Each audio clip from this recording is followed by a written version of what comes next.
ಸಂಸತ್ತಿನಲ್ಲಿ ವಕ್ಫ್ ಮಂಡಳಿ ಕಾನೂನು ತಿದ್ದುಪಡಿ ವಿಚಾರಕ್ಕೆ ಸಂಬಂಧಪಟ್ಟಂತೆ ಕೇಂದ್ರ ಬಿಜೆಪಿ ಸರ್ಕಾರ ಅಲ್ಪಸಂಖ್ಯಾತರ ವಿರುದ್ಧವಾಗಿದೆ. ಅವರು ಸಾಮಾಜಿಕ ನ್ಯಾಯಕ್ಕೆನೇ ವಿರುದ್ಧವಾಗಿದ್ದಾರೆ. ಅವರು ಜಾತ್ಯತೀತರಲ್ಲ, ಕೋಮುವಾದಿಗಳು.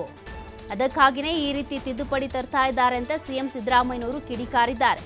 ಸಾಮಾಜಿಕ ನ್ಯಾಯಕ್ಕೆ ವಿರುದ್ಧವಾಗಿದ್ದಾರೆ, ತಾರತಮ್ಯ ಮಾಡ್ತಾ ಇದ್ದಾರೆ. ಜಾತ್ಯತೀತರೇ ಅಲ್ಲ, ಅವರು ಕೋಮುವಾದಿಗಳು. ಹೀಗಾಗಿ ಈ ರೀತಿಯ ತಿದ್ದುಪಡಿ ತರೋದಕ್ಕೆ ಅಂತ ಮುಂದಾಗ್ತಿದ್ದಾರೆ ಅಂತ ಬಿಜೆಪಿ ಹಾಗೂ ಕೇಂದ್ರ ಸರ್ಕಾರದ ವಿರುದ್ಧ ಸಿಎಂ ಸಿದ್ದರಾಮಯ್ಯನವರು ವಾಗ್ದಾಳಿ ನಡೆಸಿದ್ದಾರೆ.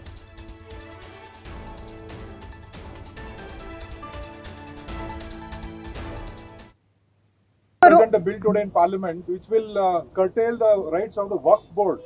It's a major bill to curtail the rights in the Waqf Board. See, that shows the BJP government is against the minority. Totally they are against it.